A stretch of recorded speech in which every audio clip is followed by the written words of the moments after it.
Sejam muito bem-vindos. Está aberta mais uma sessão das novas crónicas da Idade Mídia. Eduardo Oliveira e Silva, Luís Marinho, Luís Marques e Rui Pego. Semana dominada pelo Conclave de Roma.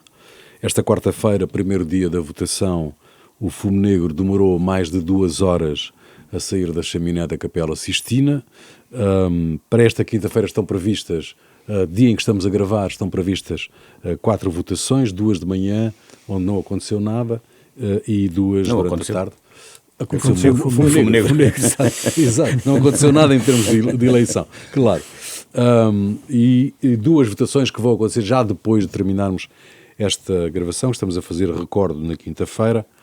O tempo de decisão dos cardeais está dentro do padrão habitual dos conclaves, mas desta vez, dadas as emergências do mundo, seria talvez desejável maior rapidez, do vosso ponto de vista? Eu acho que se o Papa for eleito hoje, que será uma decisão bastante rápida, não é? Lembrar, por exemplo, o Papa Francisco foi eleito à quinta votação. Hoje foram concluídas 3, temos mais 2 à tarde, portanto seriam 5. Se for eleito hoje, penso que está dentro do padrão dos últimos tempos, não é? Porque obviamente já houve de tudo, não é? Há vários séculos atrás, por exemplo, tiveram meses para eleger um Papa, não é? Obviamente nos últimos anos, nas últimas décadas, isso não tem acontecido, como é evidente, mas se os cardeais se organizarem e se entenderem, pode ser que ainda hoje, quinta-feira, tenhamos Papa, não é? Sim, nada a dizer, nada a acrescentar. Digamos que estamos dentro do calendário e das previsões, enfim, a curiosidade está mais no nome, não é? Sim, a curiosidade está no nome, porque este conclave tem a particularidade de ser o mais ecuménico de sempre, não é? Portanto, na medida em que tem cardeais, a representação universal no conclave é maior de sempre. Portanto, cardeais, portanto, da Ásia, até agora pouco representada, da África. E eu estava a ouvir de manhã, portanto, vários comentários sobre esse assunto. O que era muito interessante é que muitos deles não se conhecem sequer, não é? Praticamente não se veem, estão anos sem se ver uns aos outros, não se conhecem. Portanto, o processo de eles se conhecerem antes do conclave e agora durante o conclave pode ser decisivo para a votação final. É interessante, é um dado novo e interessante para ver o que é que vai ser. Muito bem, resta-nos esperar. Agora, o que é interessante também é acompanhar agora já não dá para acompanhar porque já lá estão fechados. Foi as manobras políticas que houve antes disso, não é? Foi lá que o Macron tinha andado ali portanto, a fazer, portanto, as suas conspirações para ver se era o cardeal de Marselha. Deve ter havido outras, claro. Exatamente. Bom, a campanha está na rua. Incluindo o Trump, não é? Que se fez para dentro do próprio. Esse eu tinha reservado aqui um espaçozinho para falarmos dessa figura extraordinária que ocupa a Casa Branca. Bom, a campanha está na rua.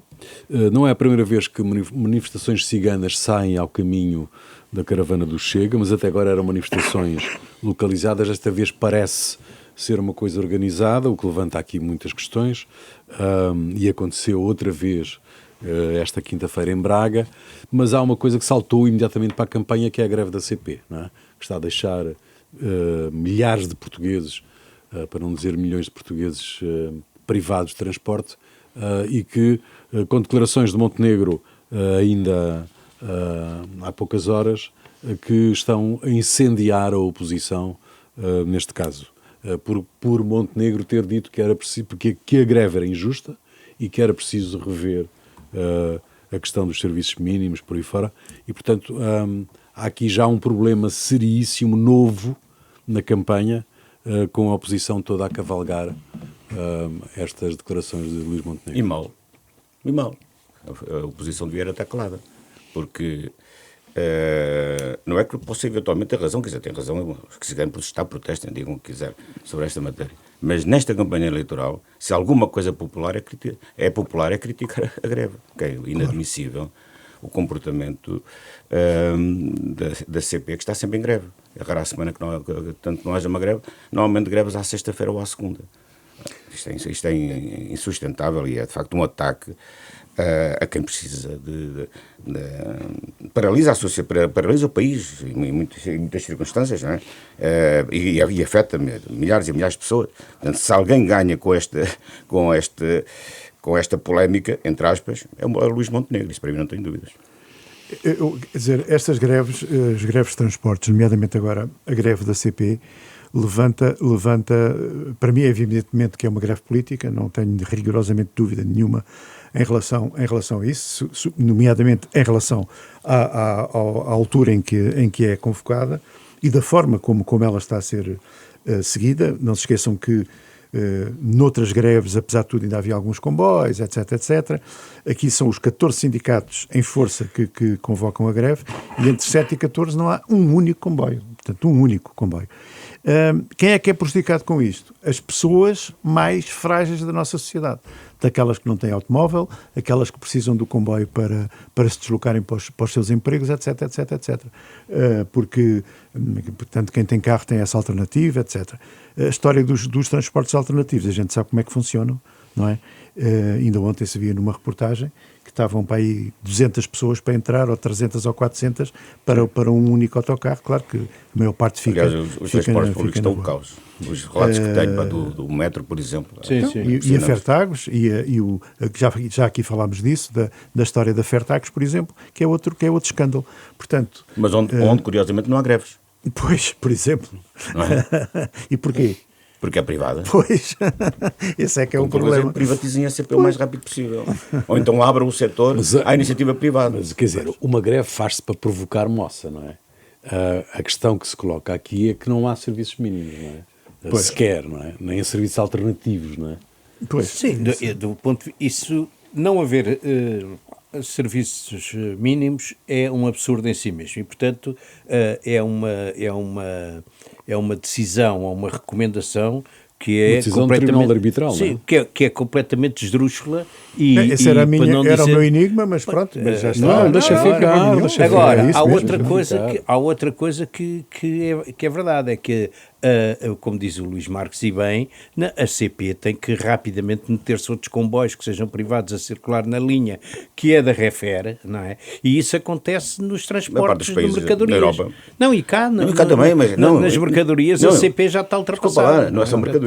Então, o transporte é um Fertagos. Exatamente, sim, também. O transporte de passageiros. Aliás, é privado, não há greves. Aquilo que se tem que fazer é fazer exatamente a mesma coisa, dentro das limitações que existem, que foi feito com a rodoviária nacional. Portanto, se há uma coisa que não faltam hoje é caminhonetes para ir para todo o lado. Portanto, na maioria dos países da Europa há redes privadas, portanto, comboios. Portanto, ou seja, na mesma linha há vários operadores, não tem que ser só um operador público. Aliás, é uma coisa extraordinária que a CP, portanto, os lobbies a favor da CP querem que no TGV seja só, portanto, a CP pública. Pois. A última vez que a CP foi mesmo útil foi quando estava parada no apagão, porque assim não arranjou um problema com utentes parados no meio da linha, que depois era um problema para os tirar de lá, não é? Pois claro. Não, pior foi no metro, não é? Mas não aconteceu no metro. Não, está bem. Como aconteceu no metro. Sim, Como aconteceu no metro, exato. Bom, não aconteceu no sentido de não haver greve. Portanto, não havia greve, portanto, eles ficaram parados. Exato. Tiveram que buscá-los. Exato. Bom, Montenegro tem à sua volta mas era bom sublinharmos, não sei se vocês estão de acordo, que esta polémica favorece o Luís de Montenegro, não favorece a oposição. Claro. Sim. Não, eu acho que é uma polémica inexistente, é uma inexistência. Não, vai ser cavalgada. As declarações no lugar do PSD, as declarações do Luís Montenegro até o final da campanha. Não tem aquela leitura que as oposições estão a fazer, não é? Não tem. Se quisermos ser sérios, não tem essa leitura. Estão, obviamente, a ser cavalgadas, não é? Obviamente. Mas já agora recordar um bocadinho as declarações do Montenegro, não é? Sobre a questão da greve, não é? Sim, ele diz afirmou que é necessário equilibrar, que a greve é injusta e que naturalmente é necessário equilibrar o direito à greve com outros direitos, não é? É evidente que toda a oposição já lhe caiu em cima, a dizer que ele quer acabar com a greve, com o direito à greve, aquelas coisas. Agora, não sei de facto se para a população, para o cidadão, aquilo que nós chamamos de cidadão comum, se de facto isto não beneficia, como diz aqui o Luís Marques, se isto não beneficia de facto Montenegro. A avaliar pelas imagens que eu vi na televisão da indignação das pessoas com a situação que estão a viver, isto é uma vergonha. Acho que beneficia. Isto é uma vergonha, não é? Não tenho a mínima dúvida sobre isso. Se bem que as oposições e os sindicatos, designadamente, já vieram acusar, isto é a responsabilidade do governo, não haver greve é a responsabilidade do governo. Mas é sempre, não é? Claro. Não me lembro de nenhuma greve que seja responsabilidade de um sindicato. Isso não quer. Mas ainda por cima o governo que está em gestão, não é? Portanto, que não ou dos patrões, não é? Que está, ou dos patrões. Ou do governo ou dos patrões. Bom, Luís Montenegro convocou para a sua mesa de almoço os ex-presidentes do PSD, foram lá todos, mesmo aqueles que se olham com alguma dificuldade, como o caso de Menezes e Marcos Mendes, entre outros, como Nogueira e Cavaco, como Santana Lopes e quase todos os outros, não é? Passos Coelho. Passos Coelho e os outros todos. Foram lá todos, à exceção de Durão Barroso, que devia estava ter... fora em Espanha. Estava fora. E depois dois ex-presidentes que estão, obviamente, com problemas de saúde, Pinto Balsemão e Rui Machete. Sim, faltou também o Marcelo, que não está com problemas de saúde, mas está ocupado noutras situações. É Presidente da República. Não podia lá estar. Não. É evidente que o Marcelo não podia lá estar, não é? Isso toda a gente percebe. Eu queria registrar aqui, em relação às presenças, uma presença que eu registrei achei que foi muito fair play, que foi Rui Rio, não é? Sim, que sabemos como é que a coisa acabou. Sim. e Rui Rio lá estava, não é? Firme e hirto naquele almoço. Portanto, acho que é de registar o fair play, não é? Portanto, digamos que terá posto os interesses do partido acima das querelas pessoais. E eu acho que o almoço em relação a Montenegro correu bem. Não. Há aqui um claro alinhamento do PSD com Montenegro, com aquela exceção do Passos Coelho, sim, que claro, falou em que é preciso fazer reformas. Quis marcar ali uma posição. Mas bem, não é? Bem, o espaço dele. Não é? Ele, no fundo, o que ele fez foi sugerir que, dada a necessidade de transformações e de reformas estruturais, é preciso alargar o campo e, portanto, só não disse foi o Chega, não é? De resto já se sabe a opinião mas dele. Mas já o ano passado, quando ele falou da imigração, e bem, ele antecipa algumas coisas. Não, mas a verdade é esta. Ele, o ano passado, quando falou da imigração, foi atacado por toda a gente. Exatamente. Incluindo no PSD. E ele tinha razão, não é? E tinha razão. E agora, como se verá daqui a algum tempo, ele tem toda a razão, porque o próximo governo, seja ele qual for, eu acho que vai ser da AD, não é? Digo já que o meu sentimento é aquilo que eu intuo que vai acontecer. O próximo governo, se não fizer reformas, daqui a 4 anos o país está numa situação péssima.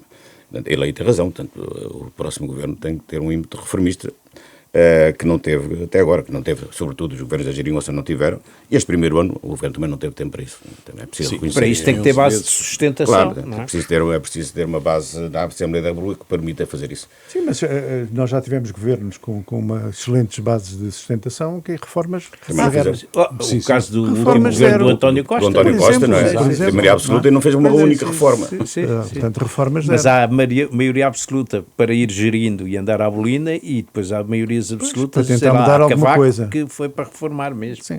E também há governos minoritários que fizeram boas reformas. Sim, exatamente. É preciso também dizer, o primeiro governo do Cavaco foi um bom governo. Um governo muito reformista. Não?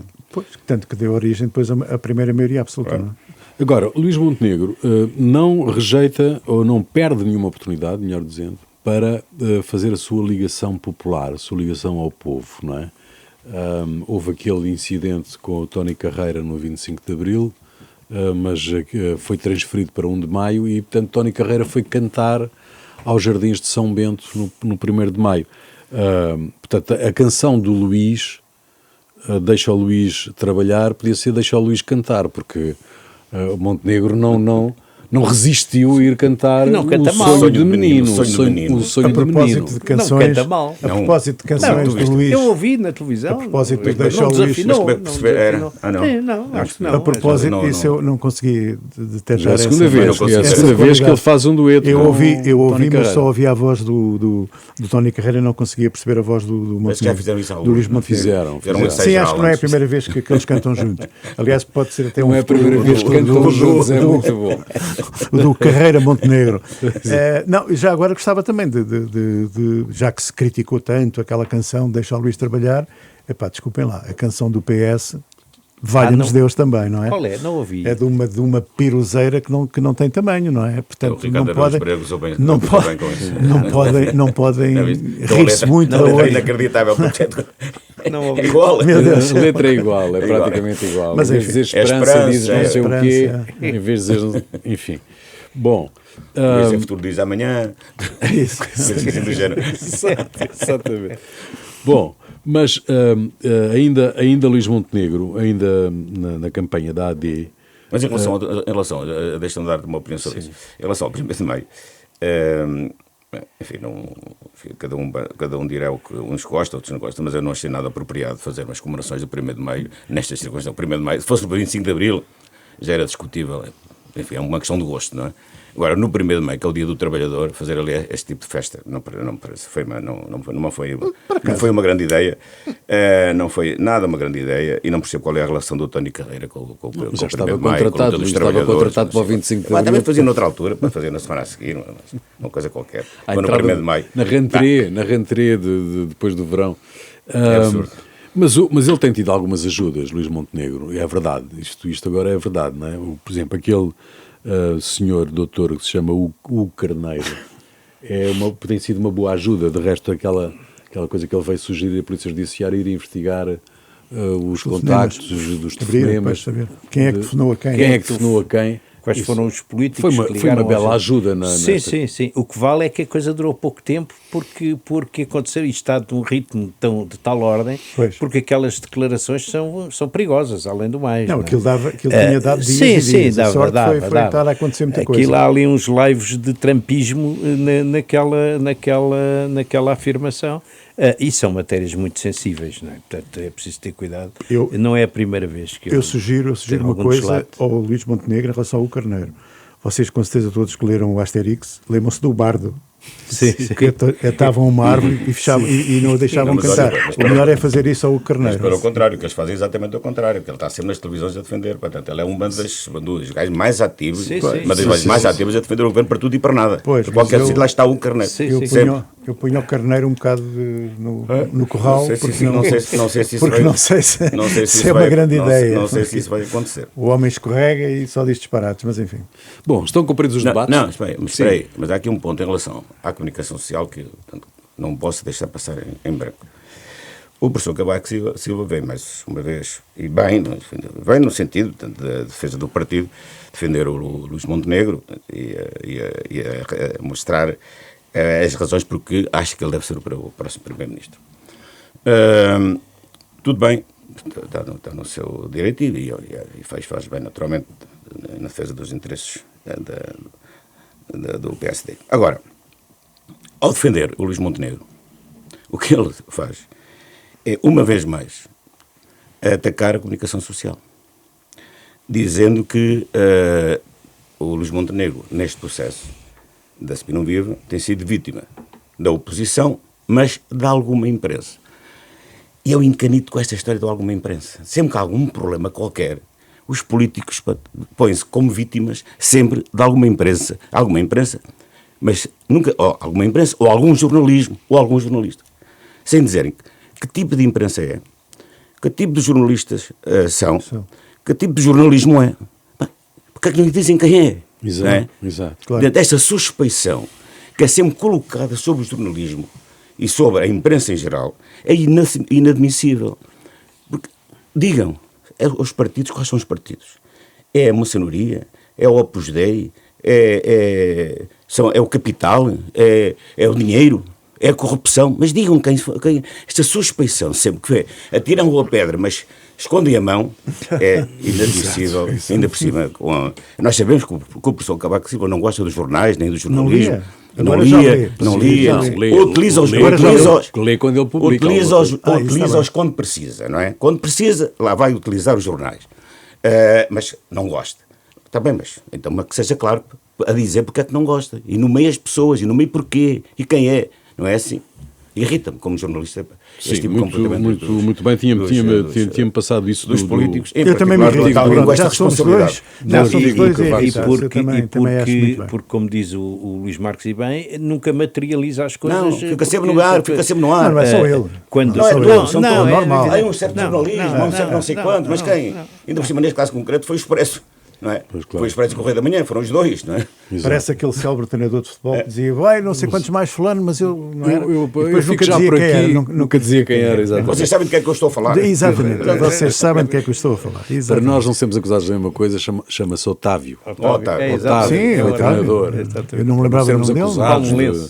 Não nomeamos quem é que estamos a falar. O homem Salmel. Um grande sportinguista. Bom, Otávio Machado, não é? Otávio Machado.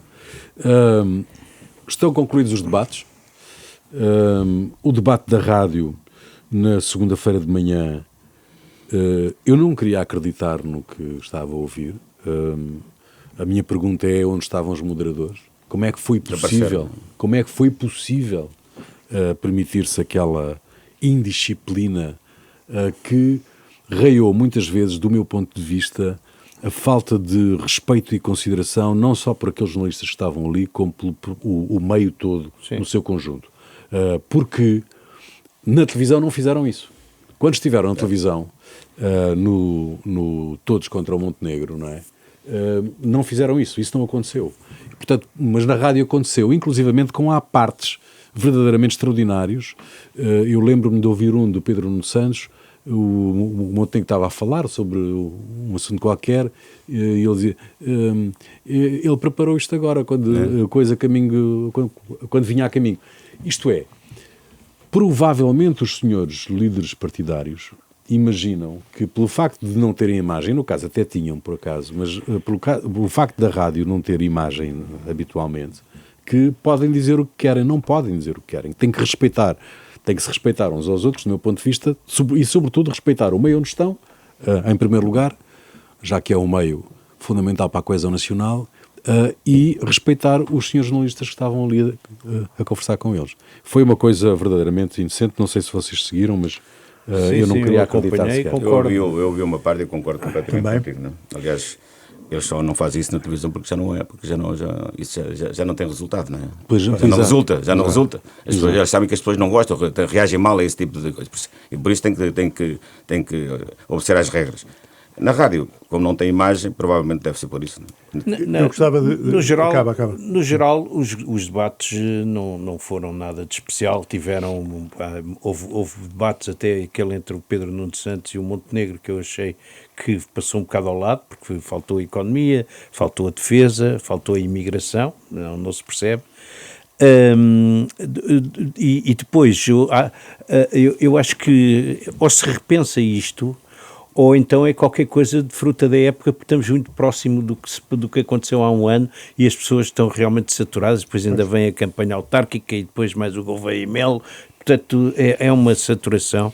Não sei se eles foram decisivos sequer, não é? Do ponto, não sei, o Luís Marques e o Luís Marinho sabem mais disso, não tenho ideia de que aquilo... Alguma influência tem, mas não são decisivos, isso não dá muito tempo. O ano passado, por exemplo, toda a gente disse que o Pedro Nuno Santos tinha ganho ao Luís Montenegro e ele perdeu as eleições, não é? Exato. Eu gostava de falar também aqui, estive a ver o debate dos pequenos partidos, dos partidos... Sim, eu também estive a ver, sim. E então... Quer dizer, acaba por ser sempre caricato, porque aparecem ali personagens que não aparecem durante o ano inteiro, não é? E eu registrei a forma como o ex-juiz fascista andou ali a querer cumprimentar toda a gente, mas levou com uma nega do representante do MRPP, Exato. que eu achei que é um senhor que adormeceu e ainda está em 1991. Mas é educado, estás a ver? muito educado, impressionante, e super educado. Não sei porque ele acabou, admira, para não, porque ele acabou a declaração dele a dizer isto vai lá é com a Revolução Comunista. Eu achei absolutamente delicioso. Mas pronto, muito bom, temos, sim. Não é? Mas quem não cumprimentou também foi Montenegro, não cumprimentou Ventura no debate com todos na RTP no domingo. Vocês não sabem, no final do debate, ele levanta-se e vai cumprimentando, e quando chega ao Ventura, passa à frente, não cumprimenta o Ventura. Não. Eu fiquei ali... Isso não assisti. Nessa parte não vi. Esta história do MRPP é que eu achei muita graça e registrei. Agora, há Sim, uma coisa mas que... em geral os debates não acrescentaram grande coisa. Portanto, até porque estão muito próximos do anterior, não é? Não havia nada de relevante. Muito relevante para... Pareceu-me é que no debate com o Montenegro, que o Montenegro ganhou claramente, o Pedro Nuno Santos, portanto, está em dificuldades, né? Percebe-se que ele não está na pele dele, não tem um discurso novo, não tem propostas novas, não conseguiu aproveitar até algumas das fragilidades do Montenegro, tirando a questão do spin vivo e das questões éticas, depois o resto, mesmo nas questões da saúde, não conseguiu aproveitar bem as questões da saúde, mesmo na habitação, também era difícil porque ele foi ministro da tutela, é o problema. mas podia ter aproveitado um pouco melhor. Portanto, enfim, na questão, por exemplo, a questão da economia, tens razão, ele não aproveitou nada. Sim, nada. Foi o trimestre que não correu bem ao E governo. a defesa, em nenhum debate se falou da defesa, não é? Da questão da defesa. E não correu bem a nenhum deles, não é? Porque nenhum deles fez, não é? Mas enfim, não... Acho que ele não esteve particularmente bem, não teve. Não. Há umas coisas que ressaltam desta situação política, que é o facto de não se discutirem determinados temas. Há quem ache que isso e que a circunstância do governo chamar a si temas que são fraturantes do ponto de vista do Chega, que é mau para o Chega. Eu duvido. Porque esta questão da imigração, no fundo, foi o Chega que a trouxe com esta força, não é? Portanto, dizer que o facto deles agora estarem preocupados em fazer as expulsões e as coisas, que aquilo vai ajudar a AD, então, não sei. Bom, a questão é, nós vamos hoje, amanhã sexta-feira, vamos ter sondagens feitas já com urna, portanto, mais próximas daquilo que poderão ser os valores finais da próxima semana.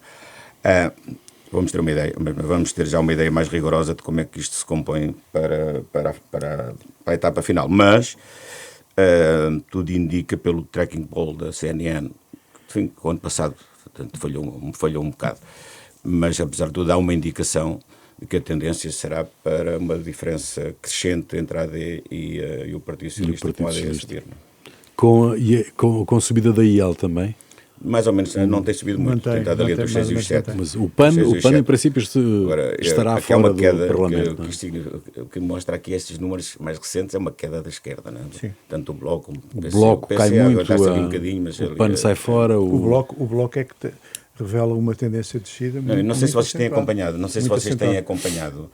Nem os barões serviram para nada. Não sei se vocês têm acompanhado agora. A campanha do Bloco de Esquerda. É uma coisa paroquial, em salas, com uma dúzia de pessoas, debates entre eles. Não consigo perceber. Eles optaram pelo porta-a-porta muito, não é? Eles optaram muito na campanha, tanto quanto eu ouvi a Mariana Mortágua explicar, fazerem o porta-a-porta, no fundo, fazendo um bocado a transposição daquilo que é a prática britânica, não é? De irem bater à porta das pessoas e falarem com elas e tal. E, portanto, isso pode depois resultar em alguma coisa no final. Agora, uma coisa que, para lá desta indignação em relação ao debate na rádio, uma coisa que me faz, não me indigna exatamente, também já não tenho idade para me indignar muito, mas aquela posição de comentadores que são políticos e candidatos, como, por exemplo, Alexandre Leitão, que é candidato à Câmara de Lisboa, o Pedro Duarte, que é ministro ainda em exercício em funções e candidato à Câmara do Porto, num programa semanal, numa antena permanentemente, parece-me uma coisa que não faz rigorosamente nenhum sentido, não é? Não faz sentido. Eu acho que esse tipo de programas que têm candidatos deviam ser todos suspensos, não é? Durante a campanha eleitoral. Acho que era o mais justo. Porquê? Porque, obviamente, estão em grande vantagem em relação aos outros partidos. Ponto final, parágrafo, não é? Quer dizer, isto não tem que se dizer as coisas como elas são. Portanto, as televisões nisso têm responsabilidade. Não é? As direções da televisão deviam dizer, meus senhores, tudo bem, agora estamos em campanha, vamos parar o programa. Quando acabar a campanha, quando acabar as eleições, retomamos. Eu acho que era a decisão normal que se devia tomar. Mas, enfim, não percebo porque é que não se toma. Não? Nós inaugurámos isso, desculpa, Luís, inaugurámos essa coisa de ter muitos políticos, comentadores, misturar tudo, e isso é, digamos, eu acho que é uma especificidade portuguesa, não é? Quer dizer, não sei, é uma espécie de arroz de bacalhau, que ninguém faz, não é? Noutro sítio, e nós temos isso. Não sei como é que isso se resolve, mas os políticos gerarem a atualidade e depois irem comentar é extraordinário, assim como acaba um debate e depois, no caso da Rádio Observador, eles acabam um debate e depois vão duas pessoas dos mesmos partidos que estavam a debater o debate e, portanto, quer dizer, não há paciência, não é? Quer dizer, não faz mas em relação sentido. ao princípio da incerteza, há uma particularidade, portanto, torna isto um pouco mais não direi mais grave, mas enfim, mais duvidoso. Que é o seguinte: a Alexandra Leitão já estava no programa. Podemos admitir que já estando no programa, ainda não sendo, eu acho que ela ainda não apresentou a candidatura formalmente, mas já toda a gente sabe que é candidata. Enfim, o mais sensato seria ela sair. Mas mais problemático é a inclusão do Pedro Duarte. Não é? Porque o Pedro Duarte não estava no programa. Passou a estar desde que morreu, portanto, como é que ele se chama? O Macedo. Numa altura em que já sabia que ele ia ser candidato.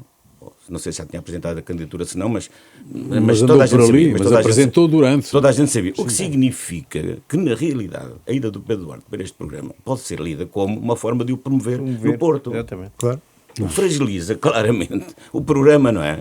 E a seriedade, portanto, da relação, portanto, de uma estação de televisão. Sim, até porque, regra geral, o programa teve sempre comentadores que eram senadores, não é? No fundo, Lobo Xavier, por aí fora, não é? Portanto, era gente António que não Costa. estava... O António Costa, que não estavam em funções, não é? Não estavam em funções. E sempre que entravam em alguma função, ou iam... Saiu. O caso do Lobo Xavier, quando foi para a Conselheiro de Estado, saiu do programa. Presumo não, foi quando foi para a EDP. Agora quando foi para a EDP. Mas quando foi considerado, não sei. Sim. Bom, mas acho que é saudável haver essa... Mas uma coisa é ser Conselheiro de Estado, outra coisa é ser candidato em que está em confronto com outros candidatos. Exato. Bom, mas só para terminarmos isto dos debates, 2,7 milhões de pessoas viram o Montenegro com o Pedro Nuno Santos, mas menos 1 milhão, tu já o tinhas dito aqui, Luís Marques, menos 1 milhão viu os debates no seu conjunto, não é? O que, no fundo, revela que pode ter havido ali um cansaço grande. Desinteresse. No que diz respeito à audiências... Embora o debate entre o Pedro Nuno Santos e o Luís Montenegro teve menos, mas foi muito pouco menos. Foi milhares de espectadores. Mas não foi muito, não tinha agora o número certo. Portanto, ou seja, não foi uma queda muito significativa. Muito significativa. Bom, no que diz respeito a audiências, assim que reforça em abril. E continua a ganhar nestes primeiros dias de maio. Ganhou este debate. E ganhou este debate. O debate foi transmitido pelas 3 televisões, mas a estação mais vista foi a SIC. E no mês ganhou, mas reforçando o que já tinha acontecido em março, em ganhou, mas no prolongamento, foi no consolidado, ganhou. Desta vez não ganhou logo no tempo, no 90 minutos. A TVI mostra uma queda mostra uma queda da TVI com alguma consistência e um reforço da SIC também com alguma consistência, até porque, pelo que já estamos a ver já ao longo deste mês, a liderança da SIC está consolidada. E a programação da TVI nota-se ali algum desnorte, não é? Aqueles programas dos batanetes às 9h30, enfim, umas sitcoms meio manhosas, há ali qualquer coisa que não está a correr bem, e isso, enfim, é uma boa notícia para a SIC. Bom, 100 dias de Trump, 100 dias de avanços e recuos, não é? Protecionismo e isolacionismo como nunca se viu, falhanço total na mediação para terminar as guerras da Ucrânia e de Gaza, repreensão pública a Zelensky, a dizer ao senhor faz concessões à Rússia ou fica sem país, um balanço terrível, como o ataque às universidades, incluindo o Harvard, já aqui falámos disso, um gesto aterrador. Isso e a intenção das restrições eleitorais às mulheres, o fim do financiamento da PBS e da NPR, da Rádio Pública Norte-Americana, um vaudeville permanente, como lhe chamou Paulo Portas. E o Trump vestido de Papa, não é? Que é uma coisa de um absurdo, é insano, um chefe de Estado, uma vergonha, não é? Uma vergonha. Parece que a fotografia foi feita por inteligência artificial, depois ele publicou no mas coisa, ele publicou. Não, mas portanto, isso prova a minha tese do Palermo, quer dizer, ele não é, aquele homem não bate bem, quer dizer, não é, e é perigoso, nós havemos de chegar a essa conclusão mais tarde ou mais cedo. Eu não consigo perceber que vantagens económicas é que ele vai tirar. E vejo que nos Estados Unidos as coisas também se estão a movimentar no sentido de começar a haver uma contestação que já tem outra dimensão, porque já começa a tocar nas pensões, porta-moedas, porque as pensões lá estão muito indexadas à Bolsa e, portanto, não sei, o Luís Marcos sabe muito mais disso do que eu. Eu acho que não, as coisas não lhe vão continuar a correr mal. Estes 100 dias foram o que foram, os próximos 6... Deus me livre. Não, e acrescenta-se aqui uma coisa, que é, para o Luís Marcos poder dizer alguma coisa sobre isso, que é os 5% que ele diz que vai exigir aos países da NATO na reunião já de junho, não é? Sim, parece que vai ser menos, não é? Mas sim, o ponto de partida é os 5%, provavelmente ficará nos 3%. Pode ser que mais tarifas. Mas de qualquer forma, para os países da NATO, olha, a começar logo por Portugal, não é? Que é o país que menos contribui em termos de porcentagem do PIB para o orçamento da NATO, vai ser um problema complicado para nós. Estes 100 dias mostram aquilo que já se estava à espera, um Trump trapalhão, autoritário e em certos aspectos incompetente. Um risco para a democracia, no sentido do ataque que ele faz às instituições democráticas, em particular, vocês já falaram das universidades, agora também das rádios públicas e da televisão pública, mas a Reserva Federal, por exemplo, ele está em guerra aberta com o governador da Reserva Federal, e se ele leva para a frente a eventual demissão do governador, é um ataque nunca visto, portanto, à independência da Reserva Federal, do Banco Central Americano. Depois, tudo isto ainda está muito numa nuvem, não é? Portanto, ou seja, precisa sentar a poeira. Que estas tendências autoritárias e o autoritarismo que se está a instalar é muito perigoso para a democracia americana, e não só, isso é uma evidência. Em termos económicos, é preciso esperar para ver, não é? Porque ele tirou muitas bolas ao ar. Na guerra das tarifas ele está a perder parcialmente, não está a perder totalmente. O que aconteceu foi, eles dispararam em todas as direções, mas o que conseguiram, não sei se esse era o objetivo imediato, se não, conseguiram aumentar a tarifa média que os Estados Unidos tinham, que era mais baixa do mundo, 3,5% sobre as importações, para 10%, ou seja, aumentaram 6,5%. E isso representa, obviamente, um aumento de receita muito significativo. Não há os números ainda definitivos, ou pelo menos atualizados, de quanto é que neste momento os Estados Unidos estão a receber mais, tanto de encaixe, por esta via, mas era uma coisa que era muito necessária para resolver o problema do déficit orçamental que os Estados Unidos têm de forma muito preocupante. A reforma do Estado, que está em curso pelas mãos do Elon Musk, com aquelas loucuras todas, também era absolutamente indispensável. Tudo isso parou, não é? Desculpa? Tudo isso parou, não é? Não parou, não continua. Mas é preciso também dizer o seguinte, não é a primeira vez que isso acontece. A última vez que aconteceu uma reforma do Estado foi feita pelo Al Gore, no tempo do Bill Clinton, e foram despedidos 400 mil funcionários públicos. Não é brincadeira nenhuma. Então, neste momento, a administração pública americana tem 10 milhões de funcionários. Pois. É insuportável. alguma coisa tinha que ser feito. Agora, a maneira como está a ser feito é que é inconcebível. Depois, estes 100 dias representaram mais derrotas do que vitórias, porque a verdade é, ele não fez nada. Na Ucrânia não aconteceu o que ele queria, em Gaza não aconteceu o que ele disse, perdeu as eleições no Canadá, que deu vitória para os liberais, perdeu as eleições na Austrália, que os conservadores iam ganhar o Partido Trabalhista, e mesmo na Groenlândia conseguiu o inconcebível, que é aproximar o governo da Groenlândia e da Noruega, que já não se viam há não sei quantos anos, neste momento. Portanto, ele está lá em visita, ou foi ele em visita, ou vai agora, reforçando os laços com o país, com a pátria-mãe, que tem uma relação muito distante. Não, eu disse Noruega, mas é Dinamarca. Sim, Dinamarca.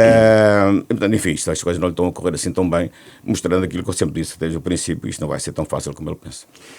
Eu ontem vejo quase sempre o Daily Show do Jon Stewart e dedicado obviamente ao Trump. Para além do ataque mais inteligente que se pode imaginar, da forma inteligente como ele critica, com uma dureza que se fosse em Portugal Nossa Senhora caía o Carmo e a Trindade e tudo à volta.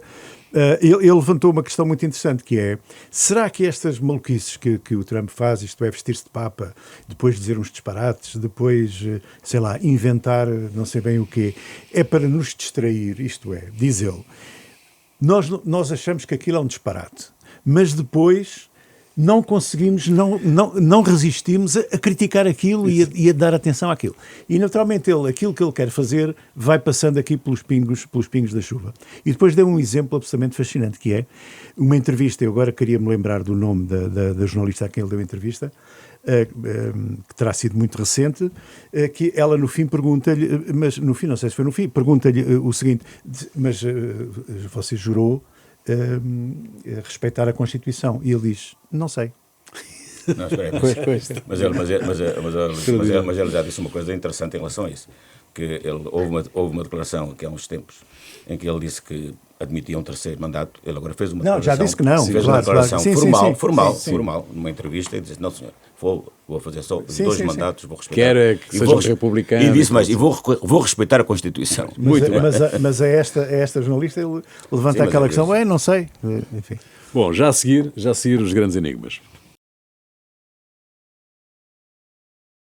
Os grandes enigmas e outras histórias, quem quer começar?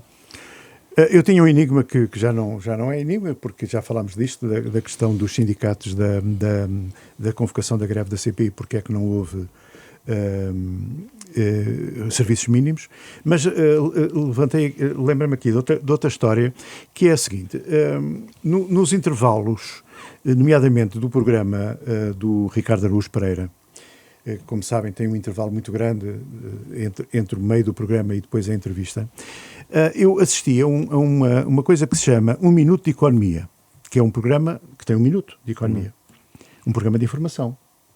Existe também. Patrocinado pela Century 21 e metido no meio de um bloco publicitário. Portanto, no meio do bloco publicitário, de repente aparece agora não sei o que e tal, 1 minuto de economia. Patrocínio, Century 21. O Minuto de Economia é uma coisa feita a correr, por acaso aquele até foi sobre as eleições, sobre a campanha, e está feito. Eu acho isto uma coisa notável, desculpem, mas estamos a falar de informação, estamos a falar de publicidade, estamos a falar de quê? Muito bem. João Pinheiro é o árbitro do Benfica Sporting, tem 37 anos e pertence à Associação de Futebol de Braga. Não vos vou amassar com o histórico desta personalidade nas relações com as duas equipas que se defrontam no sábado.